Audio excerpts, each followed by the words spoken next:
สบายดีพ่อแม่พี่น้องสบายดีตอนเช้าเด้อมื้อนี้เช้าสิสดใสเนาะอากาศเย็นเย็นแบบเย็นแฮง อันนี้พระอาทิตย์กำลังขึ้นมื้อนี้เฮาสินำเสนอเมนูลาบเป็ดกับต้มเป็ดเนาะทุกคนเนาะก่อนอื่นเฮาสิมาทำความสะอาดเป็ดของเฮาก่อนอันนี้เป็ดของเฮาเนาะศีลเป็ดศีลอกมันเนี่ยเฮาสิลาบส่วนกระดูกของมันเฮาก็สิต้มเนาะก่อนเฮาสิต้มก็ล้างก่อน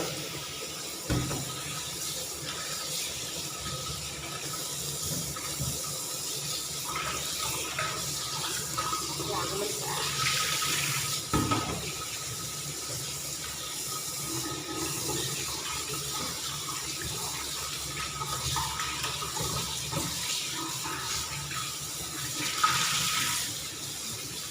หวานลายๆเนาะ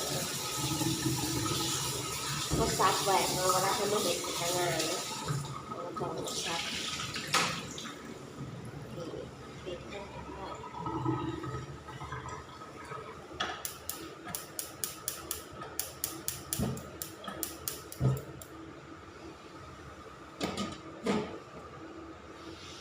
ข้างหม้อไว้ก่อนเนาะให้มันร้อนเดี๋ยวไปเตรียมมันเครื่องมาใส่ก่อนนี่เฮาสิเตรียมมันตะไคร้ใบมะกรูดมะข่า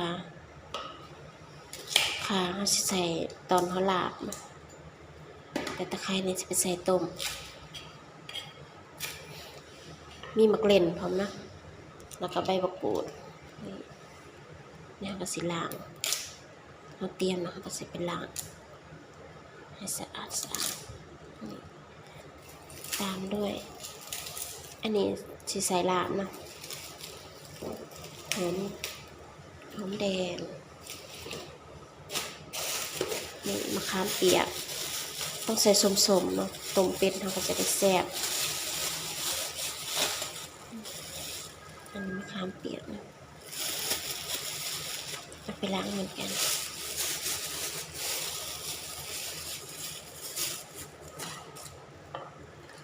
เดี๋ยวใส่ถ้วย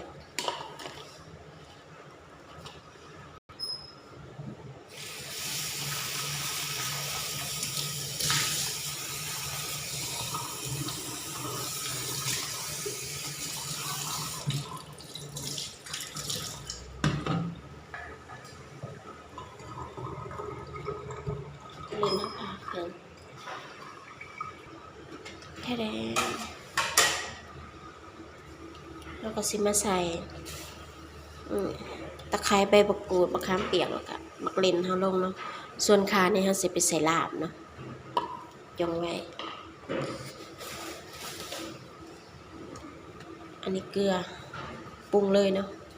อันนี้ใส่เกลือลงไปใส่นิดหนึ่งตามด้วยน้ำปลาแดกใส่นิดเดียวเนาะต้มไม่ได้ใส่หลายเนาะตามด้วยผงนัวใส่ลงไปผงนัวช้อนหนึ่งกับปลายช้อนอันนี้น้ำตาลใส่น้อยหนึ่งนะ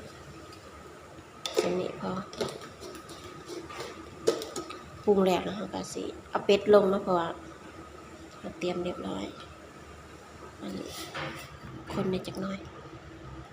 เอาเนื้อเป็ดลงก่อนก็ตามด้วยกระดูกของเป็ดปิดฝาไว้ถ้าเป็ดมันสุกเนาะเนื้อเป็ดมันสุกแล้วก็เอามาซอยแล้วก็ลาบเนาะเราสิมานึ่งข้าวเนาะแบบนี้เพราะว่าต้มเป็ดไว้ก่อนนึ่งข้าวทีหลัง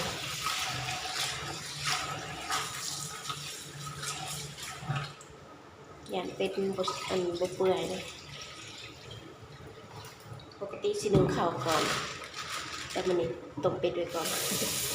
ข้าวก็เรียกกระซุกเท่าหนึ่งใส่เสื้อขานะพอถึงพอ10 นาทีแบบซุก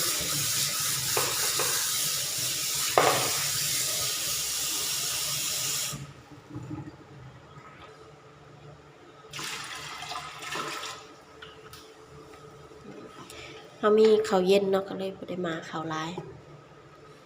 เดี๋ยวมาใส่ข้าวเย็น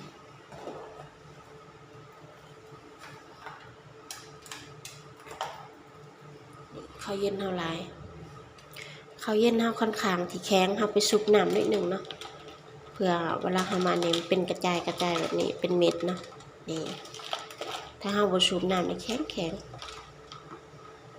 มันคือเคล็ดลับเวลาอุ่นข้าวแบบมันแข็งเกินนะเราต้องไปจุ่มน้ำเวลาทำมาอุ่นมันจะได้แบบเป็นก้อนกันนี่มันก็เป็นเม็ดคือเฮามาใหม่เลยค่อยเอาไปจุ่มน้ำเฮาขังมะขาวไว้แล้วเนาะเฮาสิมาหั่นอันผักหอมเนาะอันนี้มีหอมปีกับต้นหอมจะสิหั่นไว้ใส่ลาบจริงๆอ่ะเครื่องต้องครบเนาะแล้วก็อันนี้ใบสะระแหน่บ่ขาดแต่ผักแพรวเนาะผักแพรวบ่มีก็เลยบ่ได้ใส่ก็ได้มีบ่ครบยังก็ใส่แค่นั้นแหละ เฮามีบ่ครบจริงๆอ่ะลาบเป็ดต้องใส่ผักหอมหลายๆแบบมีหอมหอมป่นมีหอมลาบก็ยิ่งดีเนาะแต่ก็บ่เป็นหยังอันนี้เอาไว้ใส่ลาบส่วนนั้นส่วนต้นหอมผักชีตัวนี้เอาไว้ใส่ตอนต้มซุปเนาะ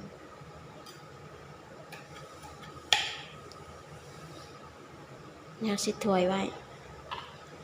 แล้วลาบจะได้ใส่ง่ายๆอันนี้หอมแดงนะคะไปล้างเรียบร้อยแล้วปอกเปลือกนอกมันออกแล้วไปล้าง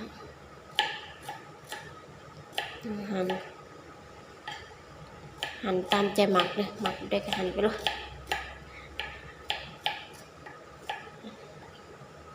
เอาไปใส่ลาบ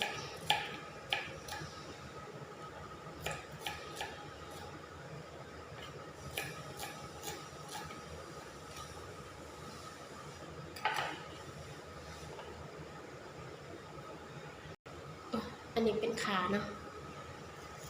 เราก็ซื้อมาหั่นให้กันหั่นบางๆแล้วก็เอาสากมาถูกมันแตกๆก็เอามาซอยเอามาซับมันนุนเนาะ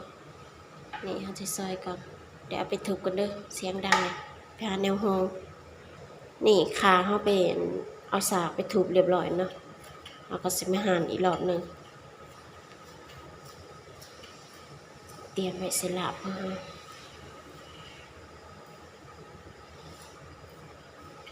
หั่นเห็ดผักหอมแล้วพอดีไปเบิ่งเขาขึ้นแล้วเนาะเขาก็แต่ไม่ได้ถ่ายได้ตอนนั้นไปกระสิกเขานี่เรียบร้อยเราก็สิเด็ดใบสะระแหน่ใส่ละใส่ครึ่งหนึ่งเนาะครึ่งหนึ่งเอาไว้กินกับก็ได้นี่มาใส่เบิดมันก็คิ้ว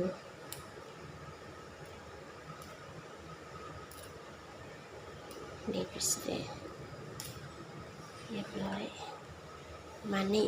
เดี๋ยวไปเบิ่งต้มเป็ดเฮาก็เด่นนี่ต้มเป็ดเฮาสุกแล้วมั้งเพราะว่าน้ำบกแล้วเดี๋ยวมาคนเบิ่งสีนมันเนาะถ้าสีนเปื่อยเฮาก็เอาขึ้นเลยว่ามันดีได้เป็ดนี่สีนของเฮาก็น่าสิสุกเลยเนาะสุกแล้วแหละเดี๋ยวออกก่อนตักออกไปซอยปล่อยมันเย็นก่อนจังซอยนะถ้าร้อนเกินไปกระจับบ่อย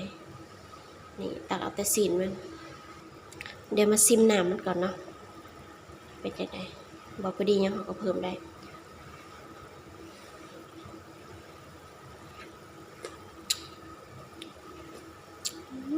สมดีแล้วพอดีเลยเนาะไม่ต้องเพิ่มซุปเรียบร้อยเป็ดเนาะอันนี้ต้นหอมผักชีที่เราซอยนะเอาใส่ลงเลยเพื่อความหอมใส่ต้มเป็ดนะเพิ่มความน่ากินนี่เรียบร้อยต้มเป็ดเราแล้วเราก็ปิดแก๊สได้เลยนะ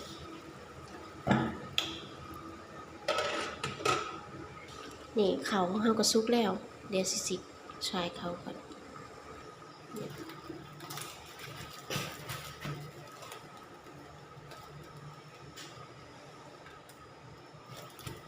เราสิทำการแยกเนาะข้าวเย็นกับข้าวใหม่เราต้องเอาข้าวบ่แม่นข้าวเย็นเอาไว้ทั้งลุ่มเนาะเอาข้าวเย็นไว้ทั้งเทิงกระติบเพราะว่าเวลากินจะได้กินข้าวเย็นก่อนถ้ามันบ่เบิดเราก็สามารถอุ่นต่อได้ถ้าเราผสมข้าวเย็นนํกันกับข้าวใหม่เวลาเรากินบ่เบิดเนาะเราไปอุ่นมันนี่มันก็เสียเลยนะมันบ่แซ่บมันบูดแล้วก็ถ้ามันบ่บูดมันแข็งเราก็เลยแยกข้าวเย็นกับข้าวใหม่เอาไว้ทั้งเทิงหลายกว่านี่อันนี้เขาเลยเทลงไปเลยนะมันจะเห็นเป็นเนี่ยเรียบร้อยปิดฝานี่เป็ดเราเริ่มเย็นแล้วนะเขาก็สิมาซอยหน่อยๆบางๆเวลาเอาไปลาบจะได้ข้าวเหนียวขนาด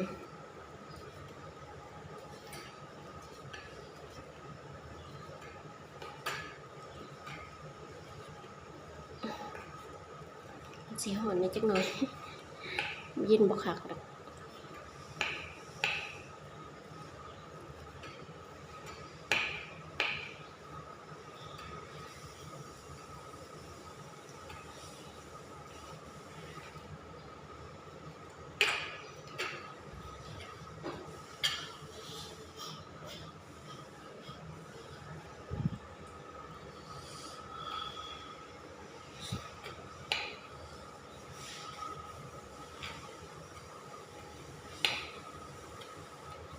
ข้าวหั่นเป็ดหักสิแล้วเลยเนาะเดือนละหนึ่ง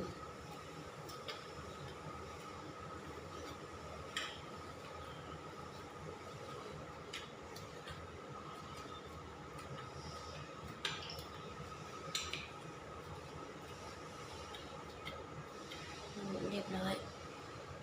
นี่เขาซอยแล้วเขาสิมาใส่ถ้วยแล้วสิลาบเนาะใส่ลงไปตอนแรกช่องตอนน้อยๆมันหั่นแล้วก็ได้ลายอยู่เด้อกิน2 ขาบพอดีเลยเพราะกินกันอยู่2 คนนี่เฮาตักน้ำต้มไก่ต้มเป็ดมาใส่หน่อยหนึ่งเนาะนี่พอเป็นน้ำขุขิเวลาเฮามาปรุงกับสิใส่เครื่องปรุงบ่หลายนะเพราะว่าเฮาต้มใส่จังนี้แล้วใส่น้ำปลาแดกน้อยหนึ่งพอนี่ปรุงเพิ่มอย่างละหน่อยก็พอเนาะตามด้วยผงชูรสใส่น้อยเดียวแล้วก็น้ำปลาใส่น้ำปลาเด้อ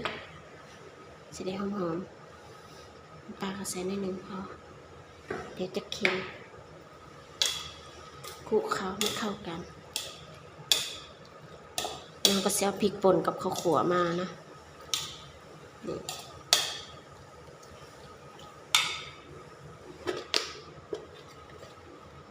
อันนี้ใส่พริกป่นลงไปการลาบเขาได้เงี้ยแบบใส่บะไรตามด้วยข้าวคั่วเยอะๆชอบกินข้าวคั่วเยอะๆอันนี้เครื่องหอมของเราเนาะที่เราเตรียมเอาลงไปเลยมีลูกโดดน้ำเนาะอันนี้พริกซอยพริกสดอะไรลูกโดดเพราะเราเห็ดบริเวณเนาะเราก็ได้ใส่ลูกโดดเอาคือกะสะดุ้งเลยเนี่ยพยายามถึงแล้วก็คลุกเคล้าให้เข้ากัน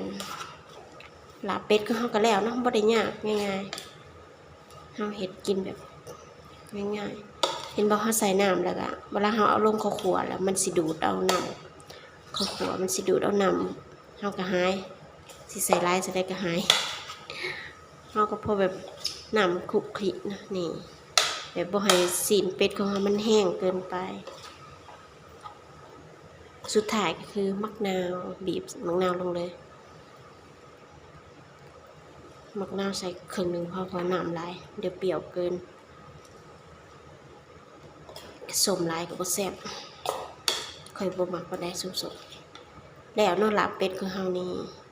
หน้าตาสีสันเป็นจังได๋แซ่บบ่แต่อาจสิบ่ใส่เผ็ดจัดจ้านเนาะเพราะว่ากินเผ็ดหลายก็บ่ได้กับโรคกระเพาะกำเริบเฮาก็ใส่ได้ซำนี้แหละนี่น่ากินเนาะแล้วเรียบร้อยไปเด้อกินข้าวนำกันคลิปนี้อำลาพาจากเพียงเท่านี้เด้อฝากกดไลค์กดแชร์กดติดตามเพื่อบ่พลาดคลิปใหม่ๆไปแล้วสบายดีเดี๋ยวซิมเลยชอบ